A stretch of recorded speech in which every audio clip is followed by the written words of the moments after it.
नमस्कार दोस्तों, कैसे हो आप सभी। आई होप कि आप अच्छे होंगे, आपकी पढ़ाई अच्छे से चल रही होगी। आज हम 12th के स्टूडेंट्स के लिए फिजिक्स से रिलेटेड वीडियो लेकर आए हैं।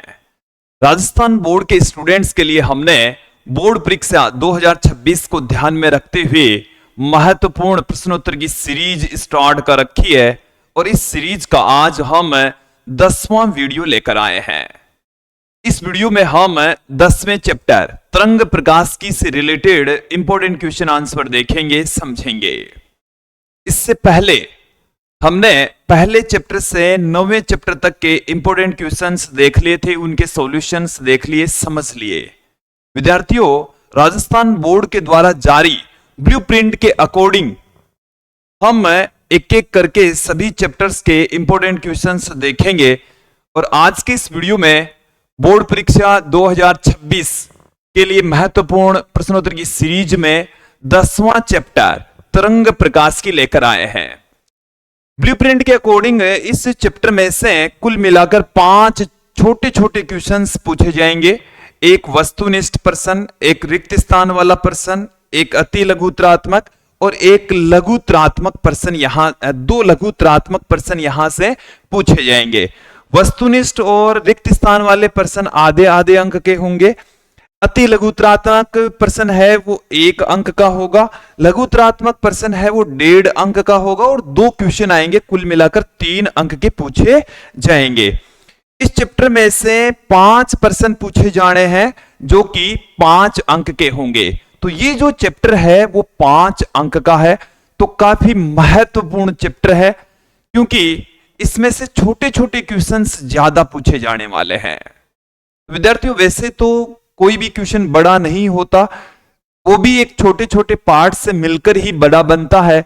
इसलिए सभी चैप्टर्स को आप बारीकी से पढ़ें, ध्यान पूर्वक पढ़ें। और विद्यार्थियों, इसमें मैं आपको क्लियर कर दूं कि यहां से एक न्यूमेरिकल क्वेश्चन भी, ये जो 1.5 अंक के 2 क्वेश्चन आ रहे हैं, इनमें से एक क्वेश्चन न्यूमेरिकल क्वेश्चन यहां पर होने वाला है। और कौन कौन से न्यूमेरिकल हो सकते हैं उसके बारे में भी आज के इस वीडियो में चर्चा करेंगे, बात करेंगे। विद्यार्थियों, यदि आप हमारे YouTube चैनल पर नए हैं तो चैनल को सब्सक्राइब कर लीजिए, साथ में बेल आइकन भी दबा दीजिए ताकि आपको आगे की वीडियोस के नोटिफिकेशन मिलते रहे। अब मैं बिना किसी देरी के इस वीडियो को स्टार्ट करता हूं। सबसे पहले हम वस्तुनिष्ठ प्रश्न देखेंगे। हमारा जो पहला प्रश्न है, देखिए क्या कहता है कि जल की सतह पर तेल की पतली परत बिछी हुई है। सूर्य के प्रकाश में इस सतह पर सुंदर रंग दिखाई देने का कारण क्या है। देखिए, जब हम जल की सतह पर बारीक तेल की कोई बूंद डाल दें तो उस जल की सतह पर बारीक सतह बन जाती है, तेल की एक सतह बन जाती है और वो रंगीन दिखाई पड़ती है। आपने रोड पर देखा होगा, वाहनों से जो तेल की बूंदें हैं, डीजल, पेट्रोल या कोई ऑयल की बूंद सड़क पर गिर जाती है, बारिश के दिनों में वो जो बूंद है वो रंगीन दिखाई पड़ती है। साबुन का जो बुलबुला होता है वो भी रंगीन दिखाई पड़ता है। ये प्रकाश के द्वारा प्रदर्शित की जाने वाली एक महत्वपूर्ण घटना का उदाहरण है, प्रकाश का व्यतिकरण। चाहे सड़क पर तेल की बूंद का बारिश में रंगीन दिखाई देना, या पानी की सतह पर तेल की बूंद का रंगीन दिखाई देना, साबुन के बुलबुले का रंगीन दिखाई देना, ये तीनों ही घटनाएं प्रकाश के व्यतिकरण पर आधारित है। ऑप्शन सी यहां पर सही होने वाला है। अगले क्वेश्चन की ओर बढ़ते हैं। संपोषी व्यतिकरण के लिए 2 तरंगों के मध्य कलांतर है। देखिए, संपोषी व्यतिकरण के लिए कलांतर कितना होता है, इसको आप समझ लीजिए। संपोषी व्यतिकरण के लिए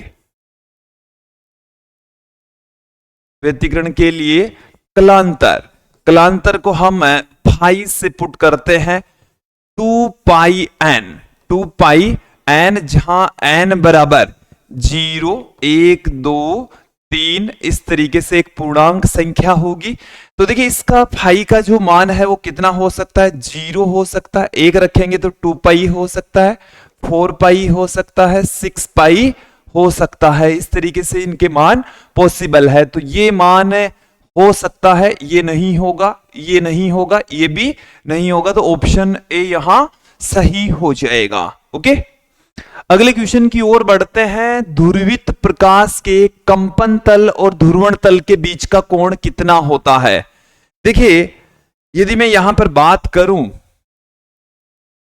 समतल ध्रुवित प्रकाश की, तो इसमें प्रकाश सदिश इस तरीके से कंपन करते हैं, ऐसे कंपन करेंगे एक तल के अंदर,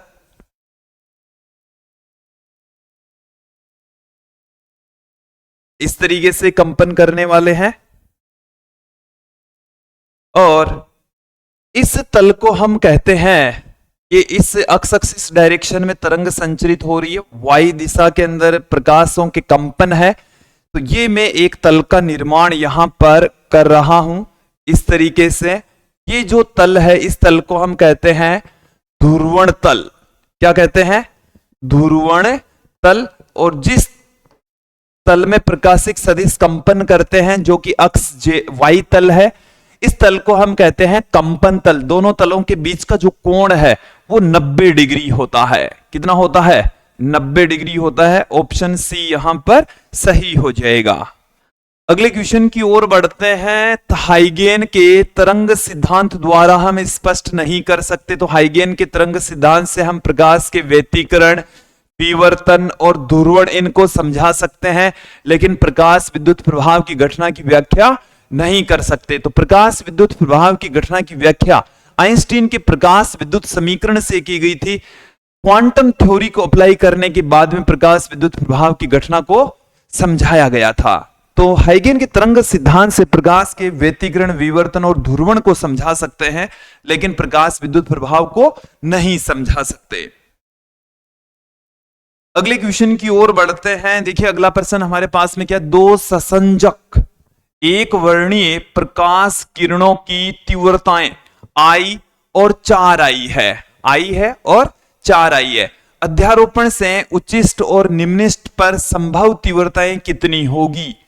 उच्चिष्ट का मतलब हो गया संपोषी व्यतिकरण, निम्निष्ट का मतलब हो गया विनाशी व्यतिकरण। ओके, तो उच्चिष्ट के लिए आप देखें, उच्चिष्ट के लिए तीव्रता कितनी होगी? I बराबर, देखिए ये अपने पास में फॉर्मूला लिखता हूं मैं पहले। तो I बराबर होता है I1 plus I2 plus root 2 I1 I2 cos phi. ये अपने पास में व्यापक सूत्र होता है, फॉर्मूला होता है। संपोषी व्यतिकरण के लिए cos फाई का मान 0 हो जाएगा, cos फाई का मान 0, 2 पाई इस तरीके से होगा, इसका मान 1 हो जाएगा। तो I1 की वैल्यू हमारे पास में है I, और I2 की वैल्यू हमारे पास में है 4I प्लस 2 अंडर में I इंटू में 4I। ये आ गया हमारे पास में। तो I और 4I का कितना हो गया? 5I हो गया। फिर प्लस में I और I का अंडर हो गया I, 2 का क्या हो जाएगा? 2 गुणा में 2I। ये आ गया अपने पास में 9I। कितना आ गया? 9I आ गया। तो 9I देखो किस में दे रखा है? एक तो इस ऑप्शन में दे रखा है और एक इस ऑप्शन में दे रखा है। ओके, आगे बढ़ते हैं, बात करते हैं यहां पर निम्निष्ट के लिए।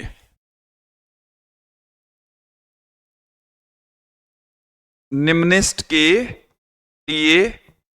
के लिए जो तीव्रता है उसको मैं I डबल डैश से लिख दूं।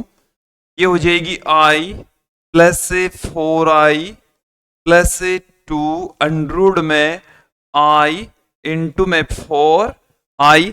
ये जो cos फाई है निम्निष्ट वाली स्थिति में होता है -1, तो यहां पर -1 आ जाएगा। क्या आ गया अपने पास में? I प्लस 4I 5I, और 5I माइनस में इसका I आ जाएगा और 4 का आ जाएगा 2, तो माइनस में 4I आ जाएगा, 4I। तो ये अपने पास में आ गया I। कितना आ गया? तो 9I उच्चिष्ट की स्थिति में और I हो जाएगा निम्निष्ट की स्थिति में। ऑप्शन सी यहां पर सही होने वाला है। अगले क्वेश्चन की ओर बढ़ते हैं। तरंगों के दो कला संबद्ध स्रोत कहलाते हैं। कला संबद्ध स्रोत का मतलब हो गया कलांतर नियत होना चाहिए। कलांतर क्या होना चाहिए? दोनों तरंगों के बीच का कालांतर समय के सापेक्ष नियत होना चाहिए, कांस्टेंट होना चाहिए।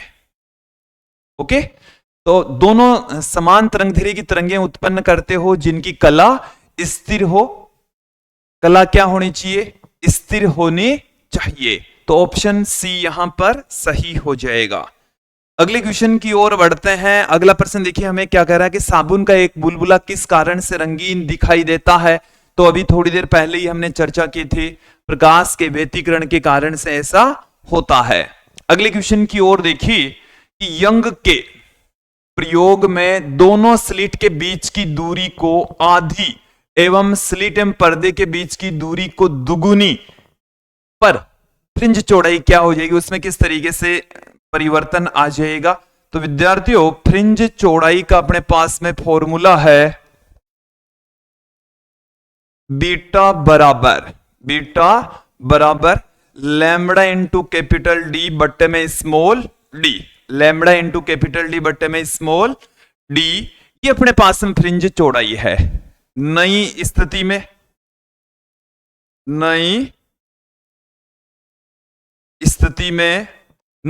में हमारे पास में देखिए क्या हो जाएगा।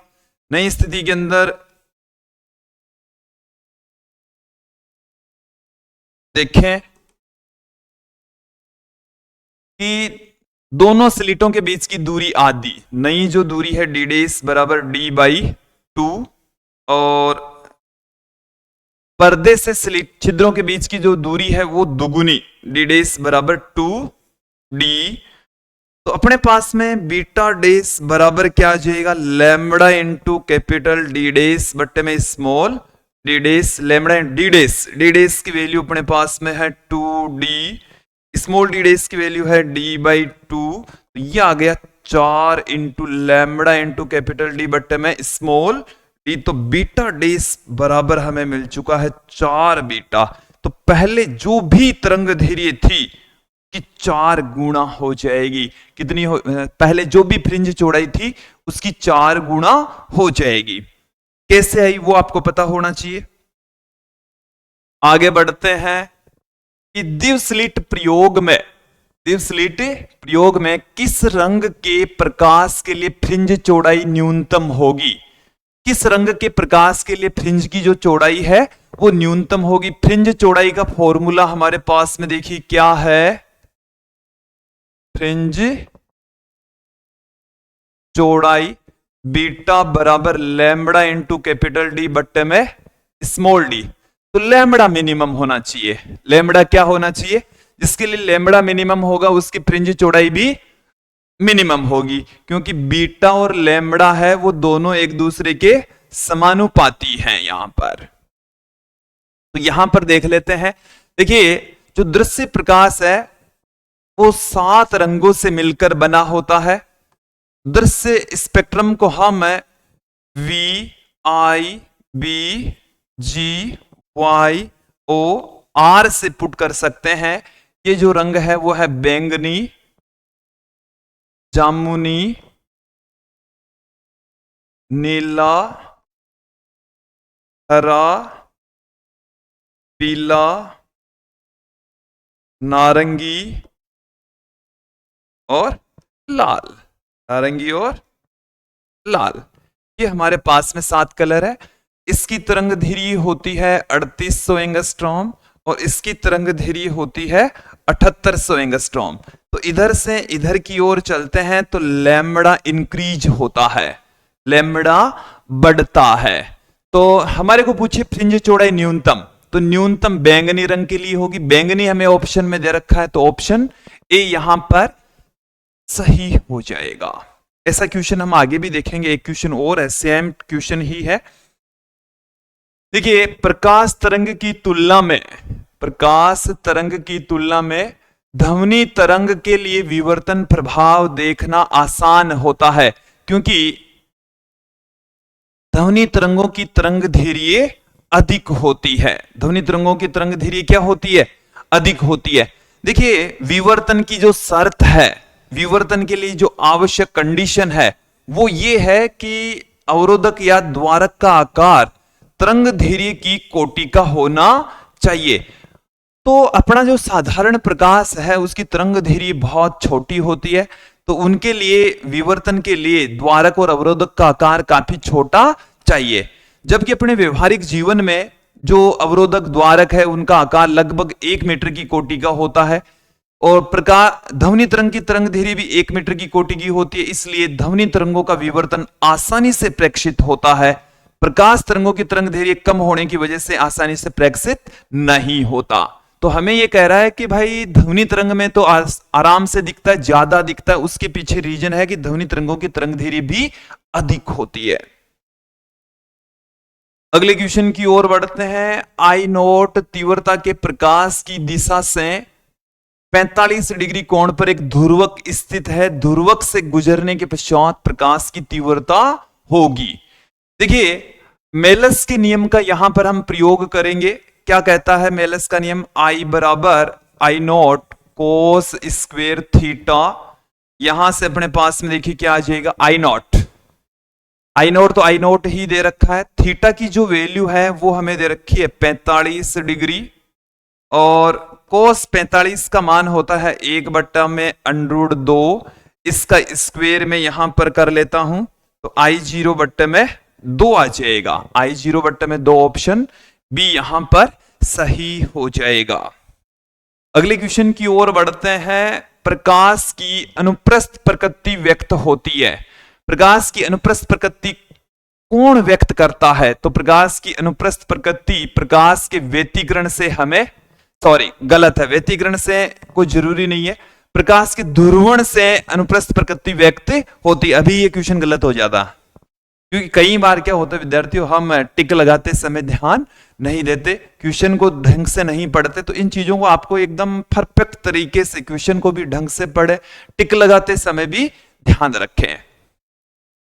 कई क्वेश्चन आते हुए भी गलत हो जाते हैं तो उससे बड़ा दुख नहीं होता, तो ऐसी सिचुएशन नहीं आनी चाहिए। अगला क्वेश्चन देखिए आप, क्या है? प्रकाश तरंगे ध्रुवित की जा सकती है क्योंकि ये अनुप्रस्थ प्रकृति होती है। देखिए ध्रुवण के लिए प्रकाश तरंगे अनुप्रस्थ प्रकृति का होना चाहिए। ध्रुवण के लिए जरूरी क्या है? ध्रुवण केवल अनुप्रस्थ तरंगों का ही होता है। ध्रुवण किनका होता है? केवल अनुप्रस्थ तरंगों का ही होता है। ध्रुवण अनुप्रस्थ तरंगों का होता है, अनुप्रस्थ तरंगों का होता है, तरंगों का होता है। ध्वनि तरंगों का ध्रुवण नहीं हो सकता क्योंकि वो अनुदैर्घ्य प्रकृति की होती है। तो प्रकाश तरंगें ध्रुवित की जा सकती है, क्यों की जा सकती है? क्योंकि ये अनुप्रस्थ प्रकृति की है। कैसी प्रकृति की है? अनुप्रस्थ प्रकृति की है। अगले क्वेश्चन की ओर बढ़ते हैं। प्रकाश का अवरोध के किनारों से मुड़ना प्रकाश का विवर्तन कहलाता है। अवरोधक या द्वारक, यहां पर आपको क्या मिल सकता है? द्वारक भी मिल सकता है। क्या मिल सकता है? द्वारक या छिद्र के किनारों से मुड़ना प्रकाश का विवर्तन कहलाता है। अगला क्वेश्चन देखें। यंग के द्विस्लिट प्रयोग में किस रंग के लिए फ्रिंज चौड़ाई न्यूनतम होगी? क्वेश्चन अभी जो हमने देखा था वैसा ही है, इसमें बैंगनी रंग नहीं दे रखा। बस देखिए फ्रिंज चौड़ाई बीटा बराबर होता लैम्बडा इनटू कैपिटल डी बट्टे में स्मॉल डी। ये अपने पास में है बीटा। आप यहां पर आप ध्यान देंगे कि यहां पर आप ध्यान दीजिए, अपने पास में जो दृश्य स्पेक्ट्रम है, दृश्य स्पेक्ट्रम होता है VIBGYOR। तो सबसे कम बैंगनी रंग की तरंग दैर्घ्य होती है। फिर अपने पास में है जामुनी रंग की, तो जामुनी भी इसमें नहीं दे रखा है। फिर अपने पास में है नीला, नीला इसमें दे रखा है। ये लैम्बडा का बढ़ता क्रम है, लैम्बडा का बढ़ता क्रम है। तो ऑप्शन सी यहां पर सही हो जाएगा। VIBGYOR बेजानी है पीना ला।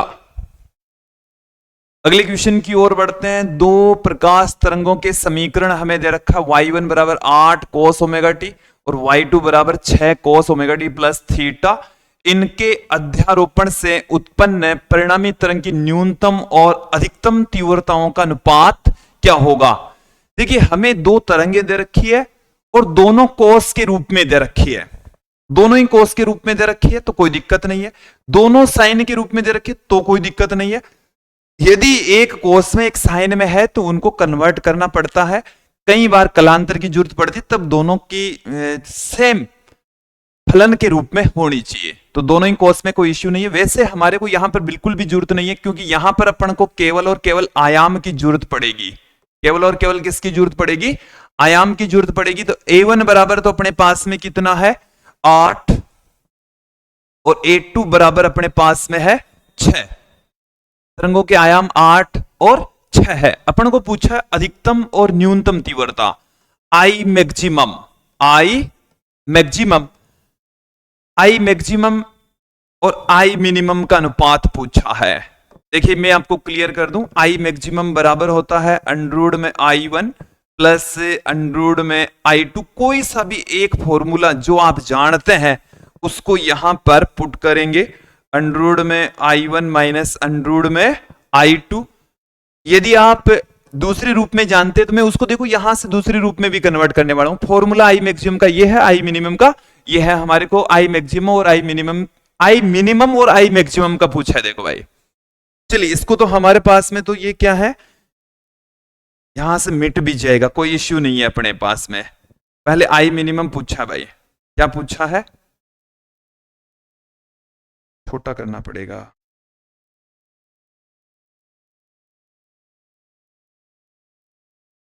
चलिए तो आई मिनिमम और आई मैक्सिमम, आई मिनिमम में होता माइनस इधर, मैक्सिमम में प्लस होता है, ठीक है। जैसा इन्होंने पूछा वैसा हमने इसको कन्वर्ट कर लिया। कई बार क्वेश्चन यदि सही ढंग से नहीं पढ़ते हैं तो यहां पर भी मिस्टेक हो जाती है। आई मिनिमम और आई मैक्सिमम का पूछा, मैं किसका निकालने लग गया? आई मैक्सिमम आई मिनिमम का निकालने लग गया। तो ऐसे माइनर छोटी छोटी जो त्रुटियां हैं उसका आप ध्यान रखेंगे।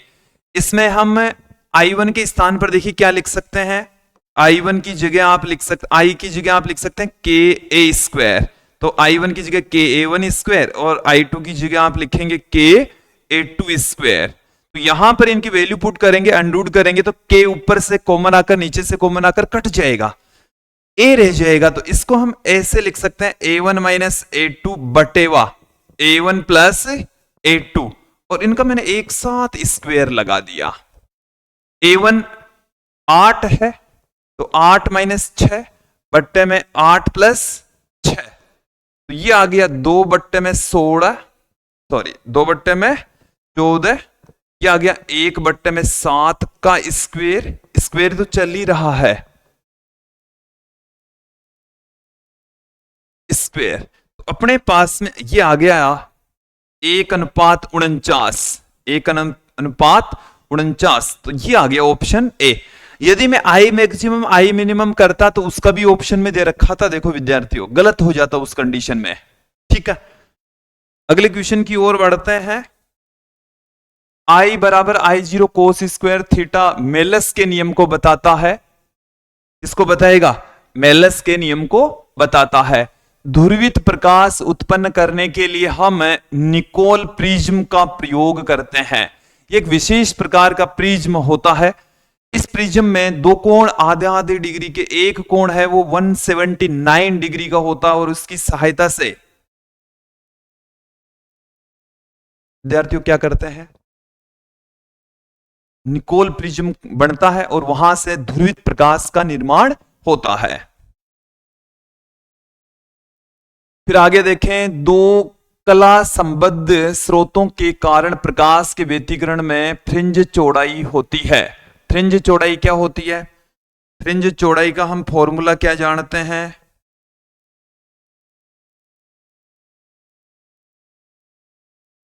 फ्रिंज चौड़ाई बीटा बराबर होता है लैम्बडा इंटू कैपिटल डी बट्टे में स्मॉल डी। तो यहां पर जो बीटा है वो लैम्बडा के समानुपाती होता है, लैम्बडा के क्या होगा? समानुपाती होगा, लैम्बडा के समानुपाती होगा, तरंग दैर्घ्य के अनुक्रमानुपाती होगा। ऑप्शन ए यहां पर सही हो जाएगा, ऑप्शन ए क्या हो जाएगा? ठीक, सही, राइट। तो विद्यार्थियों ये तो थे कुछ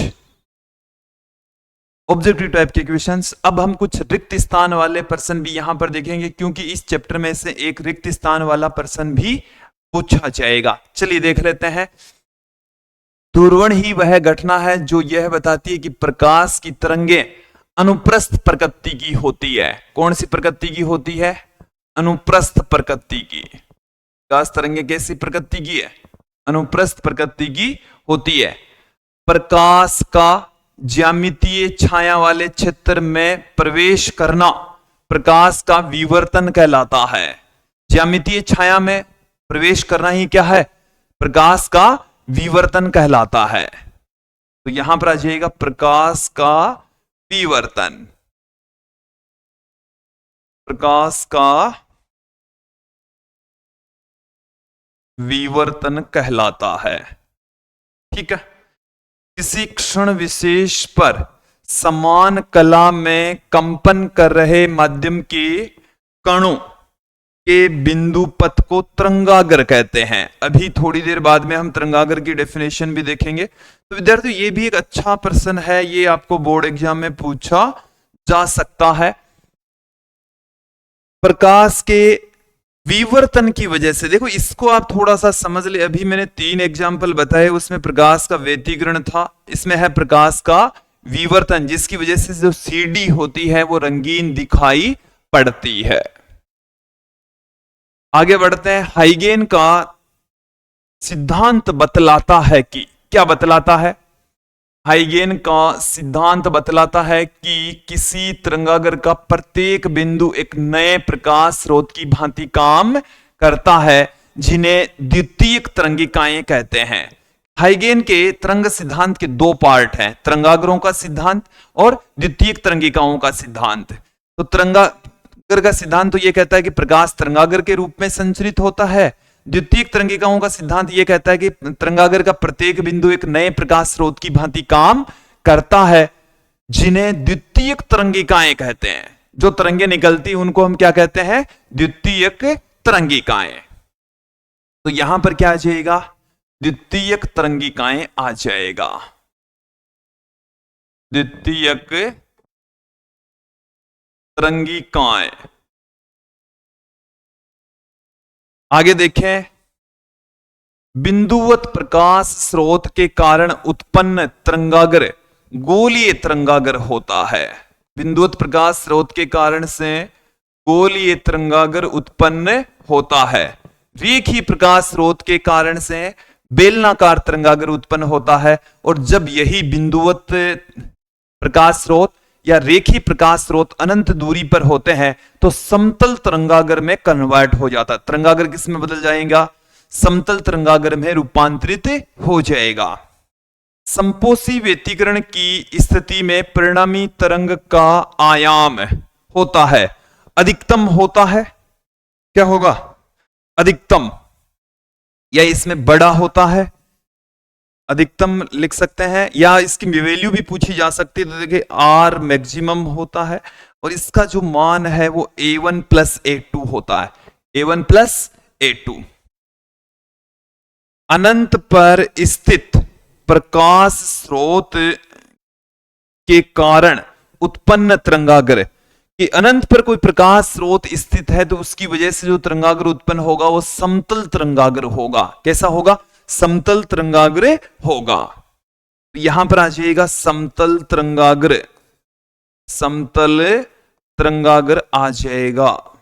ओके, अगले क्वेश्चन की ओर बढ़ते हैं। अगला क्वेश्चन देखिए क्या कहता है कि जब दो लगभग समान आयाम तथा समान आवर्ती की प्रकाश तरंगें विपरीत कला में अध्यारोपित होती है तो उसको हम विनाशी व्यतिकरण कहते हैं। उसको हम क्या कहते हैं? विनाशी व्यतिकरण। विपरीत कला में अध्यारोपित होगी तो विनाशी व्यतिकरण, समान कला में अध्यारोपित होगी तो संपोषी व्यतिकरण। अगले क्वेश्चन की ओर बढ़ते हैं। एकल झिरी विवर्तन से उत्पन्न निम्निष्ट का पथांतर। एकल झिरी विवर्तन से उत्पन्न जो निम्निष्ट है, देखो यहां पर आप ध्यान दें, मैं आपको क्लियर कर दूं कि संपोषी व्यतिकरण या दीप्त फ्रिंज या व्यतिकरण में उच्चिष्ट जो फ्रिंजे बनती है, तो उस समय जो पथांतर होता है वो एन लैम्बडा। ठीक है, यहां पर विवर्तन में जस्ट इसका उल्टा हो जाता है, एन लैम्बडा निम्निष्ट के लिए होगा। ठीक है, तो यहां पर आप ध्यान दें, निम्निष्ट के लिए तो होगा पथांतर एन लैम्बडा, एन लैम्बडा, और उच्चिष्ट के लिए होगा 2n+1 lambda by 2, 2n+1 lambda by 2 होता है। ओके, यहां पर दोनों ही समझ लीजिए। और व्यतिकरण में इसका जस्ट उल्टा होता है, संपोषी में ये होगा, विनाशी में ये होगा। ओके, अगले क्वेश्चन की ओर बढ़ते हैं। जब सोडियम लैंप का प्रकाश पोलेराइड शीट से पारित होता है तो इसकी तीव्रता आधी हो जाती है। वैसे तो ये जो क्वेश्चन है वो एनसीईआरटी की बुक में से लाइन टू लाइन पूछा गया था, बोर्ड एग्जाम में पूछ लिया गया था। तो ये ऐसे क्वेश्चन है वो तभी पॉसिबल हो पाते हैं जब हम एनसीईआरटी की बुक बेटर तरीके से पढ़े, अच्छे से पढ़े। यदि कोई अध्रुवित प्रकाश तरंग पोलेराइड पर आपतित होती है तो प्रकाश तरंग ध्रुवित हो जाती है। प्रकाश तरंग क्या हो जाएगी? ध्रुवित हो जाएगी, ध्रुवित प्रकाश हो जाती है, या ध्रुवीय प्रकाश तरंग हो जाती है, या इसमें केवल ध्रुवित भी लिख सकते हैं। ओके, अगले क्वेश्चन की ओर बढ़ते हैं। देखिए क्या है, ये तो थे कुछ फिल इन द ब्लैंक्स वाले क्वेश्चन। अब विद्यार्थियों यहां से इस चैप्टर में से एक अति लघुतरात्मक प्रश्न भी पूछा जाएगा। मैं यहां पर कुछ अति लघुतरात्मक प्रश्न भी आपको यहां पर बताने वाला हूं। उसमें सबसे पहले तरंगाग्र को परिभाषित कीजिए, महत्वपूर्ण है। तो देखिए तरंगाग्र क्या है कि किसी प्रकाश स्रोत से प्रकाश की तरंगें चलेगी, वो तरंगें किसी पृष्ठ के ऊपर एक समान कला में होगी, तो उस पृष्ठ को हम तरंगाग्र कहते हैं। कि ऐसा पृष्ठ जिस पर प्रकाश की तरंगें एक समान कला में हो, एक समान निधि में हो, तरंगाग्र कहलाता है। देखिए क्या है डेफिनेशन,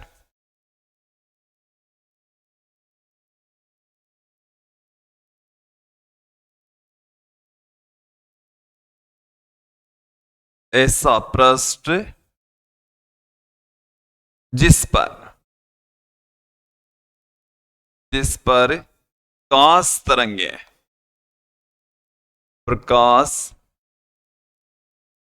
तरंगे एक समान कला में हो, एक समान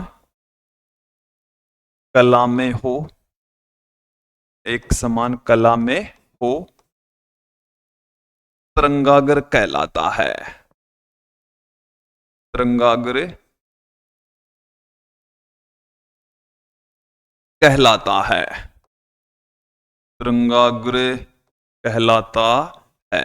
ओके, क्या कहेंगे? तरंगाग्र कहेंगे। अगले क्वेश्चन की ओर बढ़ते हैं। प्रकाश तरंगों में ध्रुवण होता है परंतु ध्वनि तरंगों में नहीं, क्यों? अभी थोड़ी देर पहले ही बताया था हमने। देखिए ध्रुवण के लिए अनुप्रस्थ तरंगों का होना आवश्यक है। ध्रुवण अनुप्रस्थ तरंगों में ही होता है। ध्रुवण किसमें होता है? अनुप्रस्थ तरंगों में ही होता है, अनुप्रस्थ तरंगों में ही होता है, तरंगों में ही होता है। अब यहां पर महत्वपूर्ण लाइन आने वाली है, क्या? प्रकाश तरंगे, प्रकाश अनुप्रस्थ प्रकृति का होता है, अनुप्रस्थ प्रकृति का होता है, प्रकृति का होता है। इसलिए इनमें ध्रुवण होता है, इसलिए इन तरंगों में ध्रुवण होता है। इन तरंगों में क्या होगा? ध्रुवण होगा। जबकि ध्वनि जो तरंगे है वो अनुध्रुवीय प्रकृति की होती है, जबकि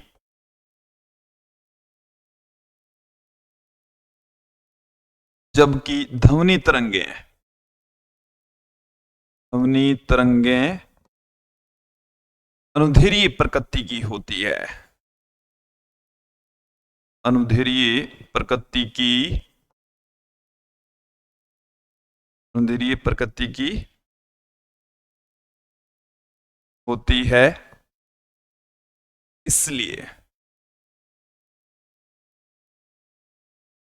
इनका ध्रुवण नहीं होता।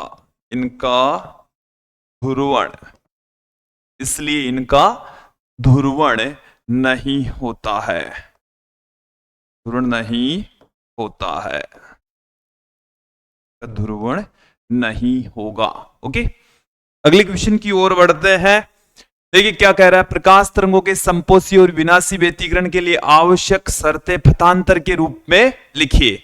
तो संपोषी व्यतिकरण के लिए, संपोषी के लिए और विनाशी के लिए पथांतर देखिए, मैं इनके पथांतर पुट करने जा रहा हूं। संपोषी व्यतिकरण के अंदर तो पथांतर होना चाहिए n लैम्बडा, और विनाशी व्यतिकरण के लिए जो पथांतर है वो होना चाहिए 2n+1 lambda by 2। Okay, 2n+1 lambda by 2, ये अपने पास में आ गए हैं पथांतर। अगले क्वेश्चन की ओर बढ़ते हैं। प्रकाश का विवर्तन क्या होता है, आवश्यक शर्त लिखिए।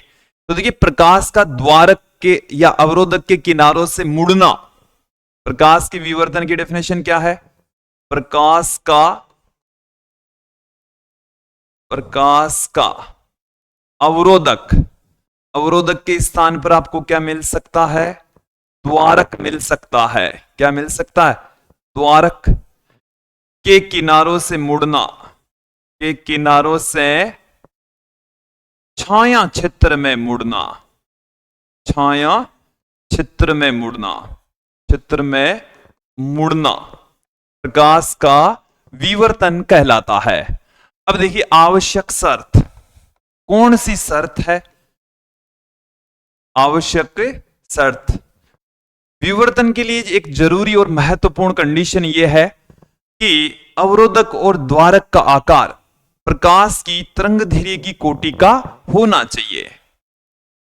प्रकाश, देखिए ध्यान देंगे, अवरोधक,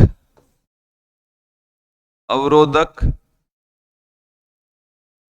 या द्वारक, अवरोधक या द्वारक का आकार प्रकाश की तरंगदैर्घ्य की कोटि का होना चाहिए। प्रकाश की तरंगदैर्घ्य की कोटि का होना चाहिए, की कोटि का होना चाहिए, की कोटि का होना चाहिए, कोटि का होना चाहिए। ओके, अगले क्वेश्चन की ओर बढ़ते हैं कि एकल स्लिट द्वारा विवर्तन में तीव्रता वितरण वक्र को समझाइए। एकल रेखा छिद्र के द्वारा तीव्रता वितरण वक्र को समझाइए। ये हमारे पास में तीव्रता वितरण वक्र है, आप यहां पर ध्यान देंगे।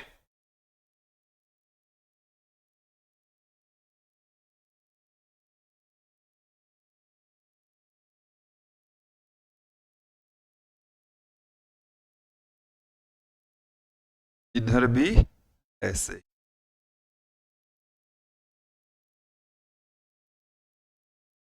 एक तरफ हमने ले ली है तीव्रता और दूसरी तरफ हमारे पास में है कोण। ठीक है, इस तरीके का वक्र प्राप्त होता है। यह एकल रेखा छिद्र या एकल स्लिट, एकल झिरी के लिए तीव्रता वितरण वक्र है। अब आगे देखें, प्रकाश के व्यतिकरण के लिए आवश्यक दो शर्तें। पहली जो शर्त है वो क्या है कि प्रकाश तरंगे हैं वो कला संबद्ध स्रोत से उत्सर्जित होनी चाहिए। प्रकाश तरंगे से उत्सर्जित हो, प्रकाश तरंगे कला संबद्ध स्रोत से उत्सर्जित हो, कला संबद्ध स्रोत से उत्सर्जित हो, कला संबद्ध स्रोत से उत्सर्जित हो, कला संबद्ध स्रोत से उत्सर्जित हो। ओके, दूसरी महत्वपूर्ण कंडीशन क्या है? दूसरी कंडीशन यह है कि इनकी आवृत्ति एक समान होनी चाहिए, आयाम लगभग समान होना चाहिए। आवृत्ति एक समान व आयाम लगभग समान, आवृत्ति एक समान। तरंगों की आवृत्ति क्या होनी चाहिए? एक समान, आयाम लगभग समान। आयाम कैसा होना चाहिए? आयाम लगभग समान होना चाहिए, लगभग समान होना चाहिए। ये दो शर्तें हैं। अगले क्वेश्चन की ओर बढ़ते हैं। पोलेराइड क्या होता है? तो विद्यार्थियों, पोलेराइड एक विशेष प्रकार का कांच ही है एक तरीके से, और ये अध्रुवित प्रकाश को ध्रुवित प्रकाश में बदलने वाला होता है। इसके दो उपयोग, धूप के चश्मे में, गाड़ियों के हेडलाइट में इसका प्रयोग किया जाता है। तो क्या है, क्या होता है? अध्रुवित प्रकाश को ध्रुवित प्रकाश में बदलने वाला, अध्रुवित प्रकाश को ध्रुवित प्रकाश में बदलने वाला, ध्रुवित प्रकाश में बदलने वाला, बदलने वाला, यह है पोलेराइड। अब हमारे को पूछा दो उपयोग, पोलेराइड के कोई से दो उपयोग बताइए। तो यहां पर आप ध्यान देंगे, धूप के चश्मे में, पहला उपयोग तो क्या आ गया? धूप के चश्मे में, धूप के चश्मे में।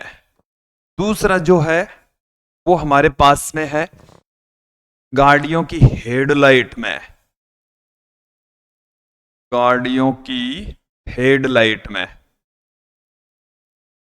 हेडलाइट में, गाड़ियों की हेडलाइट में। ओके, फिर अगले क्वेश्चन की ओर बढ़ते हैं। दो तरंगे जिनके आयाम A1 तथा A2 हैं, थीटा कलांतर पर आरोपित होती है, परिणामी तरंग का आयाम कितना है? परिणामी तरंग का आयाम तो देखिए R बराबर, अपने पास में फॉर्मूला देखिए, परिणामी तरंग का आयाम R बराबर होता है A1 का square plus A2 square plus 2A1 A2 cos theta, cos phi भी लिख देते हैं कई जगह पर, कॉस फाई है हमारे पास में। तो यहां से ये अपने पास में होता है परिणामी तरंग का आयाम का सूत्र, फॉर्मूला। अगले क्वेश्चन की ओर बढ़ते हैं। दो प्रकाश तरंगों की तीव्रताओं का अनुपात, दो प्रकाश तरंगों की तीव्रताओं का अनुपात 81:49 है। तो उनके आयामों का अनुपात क्या होगा? देखिए, जो प्रकाश की तीव्रता होती है, प्रकाश की तीव्रता है वो आयाम के वर्ग के समानुपाती होती है, और ये उसका फॉर्मूला होता है। ठीक है, हमारे को यहां पर I1, दो तीव्रताओं का अनुपात दे रखा है, तो I1 और I2 का जो अनुपात है वो अपने पास में आ जाएगा 81:49, 81:49 आ जाएगा। ये हमें दे रखा है। अब ये किसके बराबर होगा? K A1 square upon K A2 square. कैसे? K कैंसिल हो जाएगा, A1 अपॉन A2, तो A1 का स्क्वायर A2 का स्क्वायर बराबर आ गया 81/49। A1 बट्टे में A2 बराबर क्या आ जाएगा? अंडरूड में 81/49, और ये आ गया हमारे पास में 9/7। तो 9:7 होगा, 9:7। अगले क्वेश्चन की ओर बढ़ते हैं। क्या कहता है? प्रकाश को प्रकाश में मिलाने पर अंधकार उत्पन्न होता है। तो इस परिघटना को हम विनाशी व्यतिकरण कहते हैं। इस घटना को हम क्या कहते हैं? विनाशी व्यतिकरण, विनाशी व्यतिकरण कहा जाता है, विनाशी व्यतिकरण कहा जाता है। ओके, अगले क्वेश्चन की ओर बढ़ते हैं। मेलस का नियम क्या है? तो देखिए मेलस के नियम का मतलब क्या है, सुन लीजिए कि विश्लेषक से निर्गत प्रकाश की जो तीव्रता है वो विश्लेषक और ध्रुवक की प्रकाशिक अक्षों के मध्य की कोण की कोज्या के वर्ग के समानुपाती होता है। आप विद्यार्थियों इन नियमों को अच्छे से समझने हेतु हमारे हैंड रिटन नोट्स का भी प्रयोग कर सकते हैं। यहां से जब प्रोपोर्शनल का साइन हटाएंगे तो हमारे पास में एक कांस्टेंट आ जाएगा आई नॉट, तो ये अपने पास में मेलस के नियम का गणितीय रूप आ गया है। आई बराबर आई जीरो कोस स्क्वायर थीटा, आई बराबर आई जीरो कोस स्क्वायर थीटा। अगले क्वेश्चन की ओर बढ़ते हैं। प्रकाश का ध्रुवण क्या होता है? तो देखिए साधारण प्रकाश में प्रकाश सदिश चारों ओर मौजूद होते हैं, तो उन प्रकाश सदिशों को एक तल में व्यवस्थित करने की जो घटना है उसी को हम प्रकाश का ध्रुवण कहते हैं, या अध्रुवित प्रकाश को ध्रुवित प्रकाश में बदलने की जो घटना है उसी को हम प्रकाश का ध्रुवण कहते हैं। तो क्या है डेफिनेशन?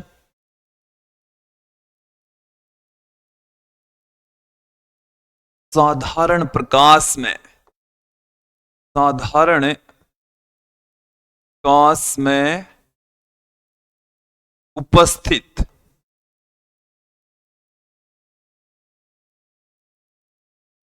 प्रकाश सदिशों को, प्रकाश सदिशों को एक तल में, एक तल में व्यवस्थित, एक तल में व्यवस्थित करने की घटना को, व्यवस्थित करने की घटना को प्रकाश का ध्रुवण कहते हैं। करने की घटना को प्रकाश का ध्रुवण कहते हैं, प्रकाश का ध्रुवण कहलाता है। ओके, फिर आगे बढ़ते हैं। देखिए क्या है,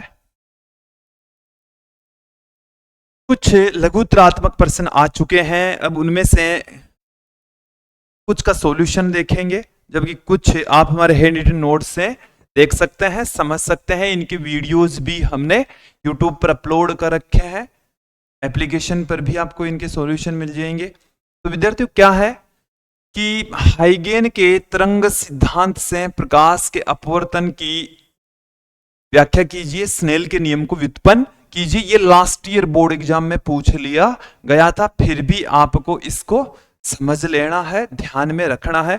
इस बार हो सकता है हाइगेन के सिद्धांत से परावर्तन की व्याख्या पूछ ली जाए, साथ में विवर्तन की डेफिनेशन और विवर्तन के लिए आवश्यक शर्त भी आप ध्यान रखें कि क्योंकि जो क्वेश्चन है वो दो पार्ट में भी आपको मिल सकता है। साथ में देखिए विद्यार्थियों और कौन से क्वेश्चन इसमें से पूछे जा सकते हैं। एकल झिरी विवर्तन प्रयोग को समझाइए। व्यतिकरण में से देखिए कैसे क्वेश्चन बन सकते हैं, सीधी आपको व्यतिकरण की डेफिनेशन पूछ लें, संपोषी व्यतिकरण और विनाशी व्यतिकरण के लिए आवश्यक शर्तें पूछी जा सकती है। यंग के द्विस्लिट प्रयोग का चित्र बनाइए, साथ में फ्रिंज चौड़ाई का व्यंजक पूछा जा सकता है। तो ये जो पार्ट, ये जो पांचवा क्वेश्चन आपको दिखाई दे रहा है, ये इसमें से आपको 2026 बोर्ड एग्जाम में पूछा जा सकता है। इसमें से देखो कोई सी सारी चीजें नहीं पूछी जाएगी, कोई सी एक या दो चीजें पूछी जा सकती है। तो इसको आप व्यतिकरण वाला जो टॉपिक है उसको आप ढंग से कर ले में, इस साल अच्छे से कर ले में। एक और क्वेश्चन यहां पर है कि व्यतिकरण और विवर्तन फ्रिंजों के बीच में क्या अंतर होता है। तो दोनों के बीच में अंतर भी आपको 1.5 अंक के क्वेश्चन के रूप में पूछा जा सकता है। अब विद्यार्थियों यहां पर हम कुछ और क्वेश्चन भी देखेंगे, संपोषी और विनाशी व्यतिकरण के लिए निम्न का मान। तो देखिए संपोषी पथांतर तो कितना कितना होता है, संपोषी में पथांतर कितना होता है n लैम्बडा, और विनाशी में पथांतर कितना होता है 2n + 1 लैम्बडा बाई 2। अब बात आती है कलांतर। कलांतर होता है 2πn और इसका होता है 2n + 1 पाई, 2n + 1 पाई। ठीक है, इसमें ये 0 2 पाई 4 पाई 6 पाई, इसमें पाई 3 पाई 5 पाई 7 पाई, इस तरीके से मान होंगे। इसमें लैम्बडा मतलब 0 लैम्बडा 2 लैम्बडा 3 लैम्बडा 4 लैम्बडा, इसमें लैम्बडा बाई 2 से स्टार्ट होगा, 3 लैम्बडा बाई 2 5 लैम्बडा बाई 2, इस तरीके से चलता जाएगा। अगले क्वेश्चन की ओर। ये जो क्वेश्चन है वो मुझे बहुत ही अच्छा लग रहा है, इसके साथ में भी मैं 2026 लगा रहा हूं। ये जो क्वेश्चन है ये आपको आना ही चाहिए, किसी भी स्थिति में आपको ये कैसे भी पूछ लिया जाए, इनमें से 3 वैल्यू दी जाएगी और चौथी वैल्यू पूछी जाएगी, तो इस वाले क्वेश्चन को आप ढंग से कर लें। यंग के द्विझिरी प्रयोग में झिरियों के बीच की दूरी 0.28 मिलीमीटर, देखो मिलीमीटर में है विद्यार्थियों, तथा पर्दे की दूरी 1.4 मीटर है। यदि केंद्रीय दीप्त फ्रिंज से चौथी दीप्त की दूरी इतनी है तो प्रयुक्त प्रकाश की तरंग दैर्घ्य ज्ञात कीजिए। दोनों झिरियों के बीच की जो डिस्टेंस है वो हमें रखिए 0.28 मिलीमीटर। झिरी और पर्दे के बीच की जो दूरी है उसको मैं कैपिटल डी से लिख देता हूं 1.4 मीटर। फिर यदि केंद्रीय दीप्त फ्रिंज से चौथी n बराबर 4 और चौथी दीप्त फ्रिंज दे रखी है, दीप्त फ्रिंज की जो दूरी है y4 वो हमें दे रखी है 1.2 सेंटीमीटर। ओके, देखिए विद्यार्थियों ऐसे है, ये 2 छिद्र हैं, ऐसे यहां पर पर्दा है, ये इसके सेंटर से ये ऐसे डिस्टेंस है, यहां पर प्रकाश स्रोत है, ये है S1 और S2, इनके बीच की जो दूरी है वो है D। इनके बीच की दूरी कितनी है D, इनके बीच की दूरी है कैपिटल D, और यहां पर कोई फ्रिंज प्राप्त हो रही है, इसकी दूरी है Y, इसकी दूरी कितनी है Y। ओके, ऐसा है। अब देखो फॉर्मूला क्या होता है, yn बराबर होता है डेल्टा अक्स इंटू कैपिटल डी बट्टे में स्मॉल डी। ये वाला फॉर्मूला आप लोगों को ध्यान में रखना है, जहां डेल्टा अक्स पथांतर होता है, यहां पर दीप्त फ्रिंजें बन रही है, इसका मतलब संपोषी व्यतिकरण, संपोषी व्यतिकरण के अंदर पथांतर हो जाएगा n लैम्बडा। क्या हो जाएगा n लैम्बडा हो जाएगा। तो यहां पर हम n का मान पुट कर देते हैं, तो y4 बराबर 4 into lambda into capital D बट्टे में स्मॉल डी। अब सबका मान रख देते हैं, लैम्बडा का मान आ जाएगा, लैम्बडा बराबर ही लिख देता हूं मैं, लैम्बडा बराबर y4 इंटू स्मॉल डी बट्टे में 4 इंटू कैपिटल डी। y4 की वैल्यू कितनी है 1.2 सेंटीमीटर में है तो 10 की घात -2, स्मॉल डी ये है 0.28, ये मिलीमीटर में है तो 10 की घात -3, 10 की घात -3, 4, और कैपिटल डी का मान है 1.4 मीटर।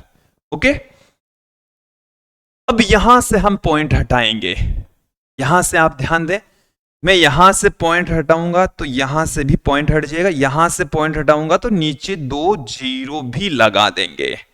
अब देखो 14 का जो भाग है इसके अंदर चला जाएगा 2 बार में, ठीक है, इसका भाग इसमें चला जाएगा 3 बार में, 3 को 2 से गुणा करेंगे, ये आ गया 6, ठीक है। अब 10 की घात ऊपर माइनस की 5 पड़ी है और ये 2 और जाएगी तो 10 की घात कितनी हो गई -7, इसको मैं 6000 एंगस्ट्रॉम भी लिख सकता हूं। क्या लिख सकते हैं 6000 एंगस्ट्रॉम। आप कैलकुलेशन जरूर कर लीजिए ताकि आपको कोई डाउट नहीं हो। यदि आप देखा हुआ, देखो मैथ और फिजिक्स दो ऐसे सब्जेक्ट हैं जो कि बोर्ड पर अच्छे लगते हैं, देखने में अच्छे लगते हैं, कई बार समझ में भी आ जाते हैं, लेकिन जब हम खुद करते हैं तब कई बार सोल्व नहीं होते। तो इसका मतलब है कि इसकी प्रैक्टिस होनी चाहिए। तो आप भी इन क्वेश्चंस को देखें ही नहीं, साथ में आप बिना देखे इनकी प्रैक्टिस भी करें। अगले क्वेश्चन की ओर बढ़ते हैं। दो तरंगे जिनकी तीव्रताओं का अनुपात 9:1 है, व्यतिकरण उत्पन्न करने वाली अधिकतम और न्यूनतम तीव्रताओं का अनुपात पूछा है। हमें I1 तथा I2 इनका जो अनुपात है वो 9:1 दे रखा है। अधिकतम I मैक्सिमम और I मिनिमम, इन दो का रेशियो पूछा है। ये होता है अंडरूड में I1 प्लस अंडरूड में I2 बट्टे अंडरूड में I1 माइनस अंडरूड में I2, इसका भी स्क्वेयर है और इसका भी स्क्वेयर है। अब यहां से अंडरूड में I2 हम कॉमन ले लें ऊपर से भी, तो I1 बट्टे में I2 प्लस 1 बट्टे वा अंडरूड में I1 I2 माइनस 1, इसका भी स्क्वेयर है और इसका भी स्क्वेयर है। ओके,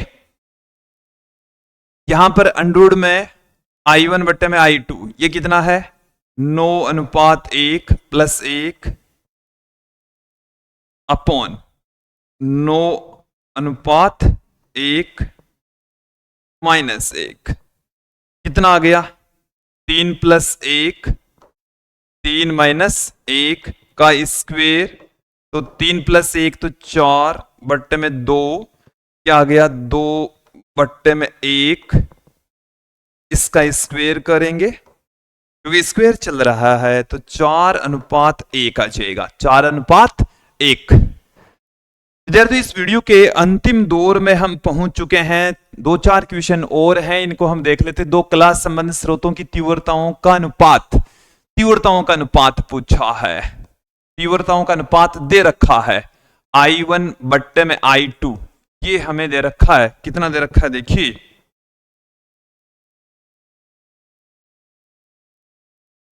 हमें दे रखा है 9:4। चमकीली और काली फ्रिंजों की तीव्रताओं का अनुपात, चमकीली का मतलब हो गया संपोषी व्यतिकरण अधिकतम और मिनिमम, इनका रेशियो पूछा है।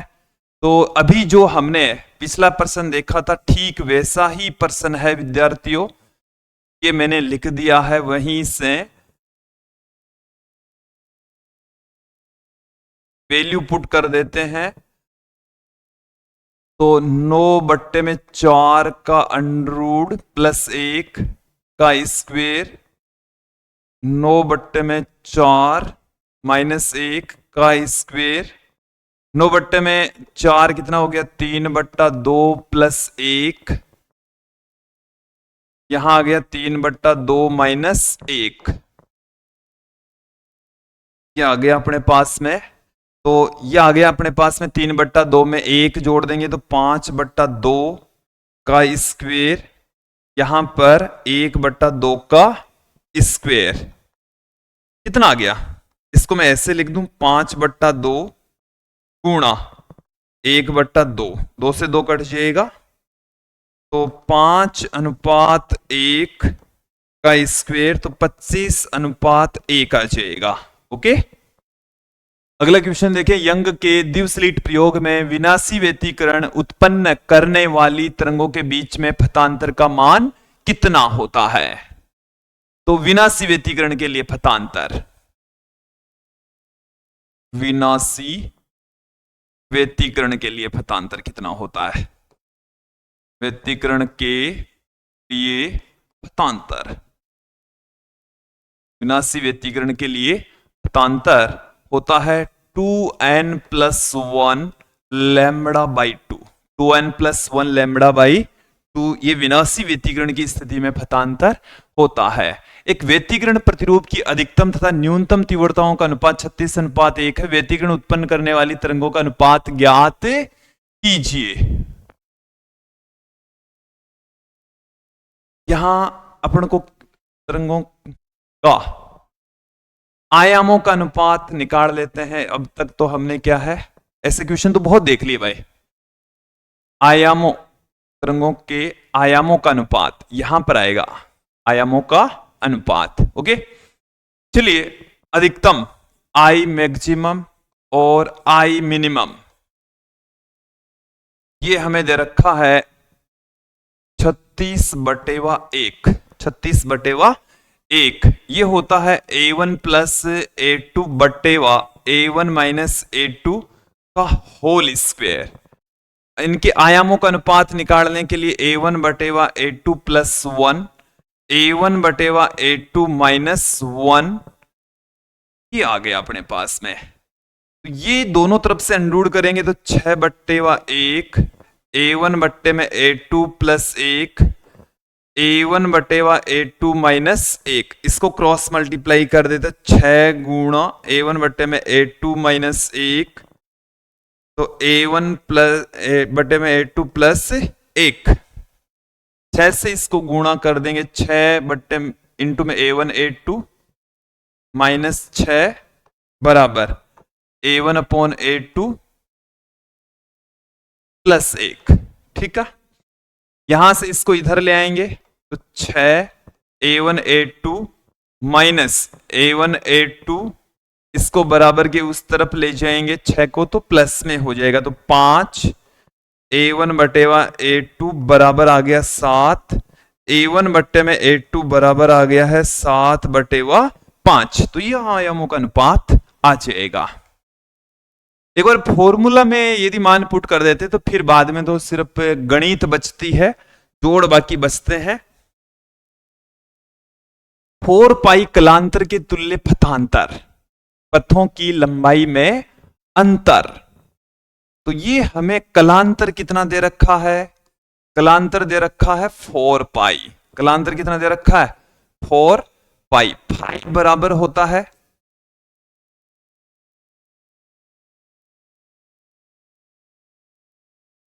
2 पाई अपॉन लैम्बडा इंटू पथांतर, इंटू पथांतर। तो पथांतर बराबर कितना आ जाएगा, पथांतर बराबर आ जाएगा अपने पास में लैम्बडा अपॉन 2 पाई इंटू कलांतर, इंटू कलांतर आ जाएगा।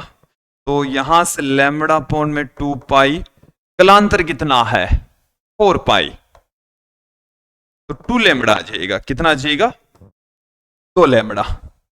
ओके,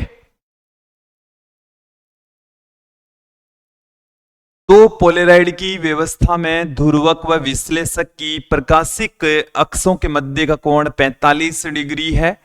यदि ध्रुवक पर आपतित प्रकाश की तीव्रता I0 है तो विश्लेषक से निर्गत प्रकाश की तीव्रता कितनी होगी। ऐसा प्रश्न हम पहले भी देख चुके हैं।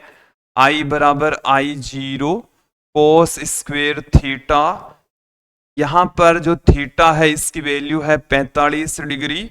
कोस 45 डिग्री का मान होता है 1/√2, तो ये आ गया I0/2, I0/2 आ गया।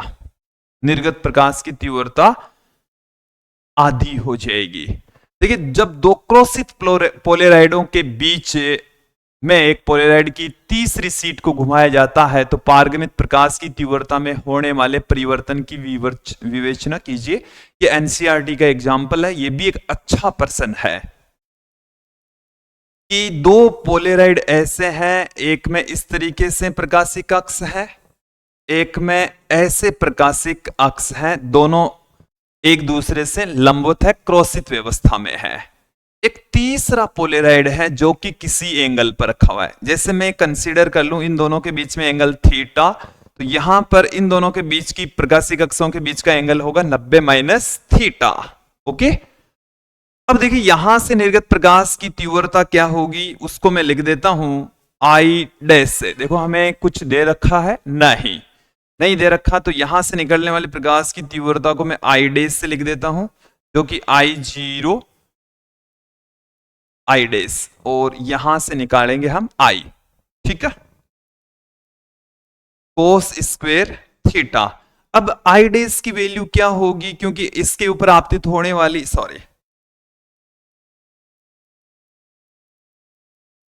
आई की वैल्यू क्या होगी, इसमें भी हम स्नेल का नियम लगा देंगे, कोस स्क्वायर, यहां पर एंगल है 90 माइनस थीटा, 90 माइनस थीटा। आई डेज की वैल्यू है I0 कोस स्क्वायर थीटा, ये हो जाएगा sine square theta, sine square theta. इसको मैं ऐसे भी लिख सकता हूं, देखो कैसे लिख सकते हैं, I0 बट्टे में 4 2 साइन थीटा कोस थीटा का स्क्वायर, ऐसे हम पुट कर सकते हैं। तो I0 बट्टे में 4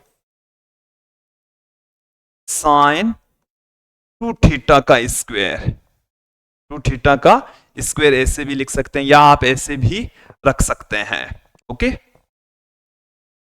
विद्यार्थियों, इस वीडियो के अंतिम क्वेश्चन की ओर बढ़ते हैं। ये हमारा अंतिम प्रश्न है, दो समान आयाम वाली तरंगों के व्यतिकरण से प्राप्त परिणामी तरंग का परिमाण, आयाम का परिमाण और प्रारंभिक कला कोण जबकि दोनों तरंगों के बीच में कलांतर 60 डिग्री हो।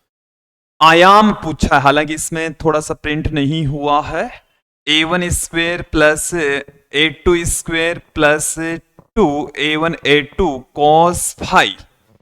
ओके, और यहां पर आप ध्यान दें, a1 की वैल्यू है a, a2 की वैल्यू भी a, तो a square plus 2a square cos 60 degree, a square हो जाएगा 2a square plus 2a square, cos 60 degree का मान होता है 1/2, 1/2। यहां से 2 से 2 कट जाएगा, 3a स्क्वायर आ जाएगा, कितना आ जाएगा, 3a स्क्वायर। थीटा प्रारंभिक कला कोण tan inverse a2 sin phi upon a1 plus a2 cos phi. यहां पर आप ध्यान दें, tan inverse a sine 60 degree बट्टे में a plus a cos 60 degree बराबर tan इनवर्स, ऊपर नीचे से एक कॉमन लेकर कैंसिल आउट कर देंगे, साइन 60 डिग्री का मान होता है √3/2, 1 प्लस 1/2, ये आ जाएगा अपने पास में 3/2, 2 से 2 कैंसिल हो जाएगा। चलिए यहां से आप देखेंगे √3/2 बटेवा 3/2, ठीक है, 2 से 2 कैंसिल हो गया। कैलकुलेशन करनी है बस अब अपन को, √3 और नीचे रह गया 3, इसको हम लिख सकते हैं tan इनवर्स 1/√3। 1/√3 किसकी वैल्यू होती है, ये वैल्यू हो गई 30 डिग्री। थीटा बराबर कितना आ गया अपने पास में, 30 डिग्री आ गया, कितना आ गया, 30 डिग्री।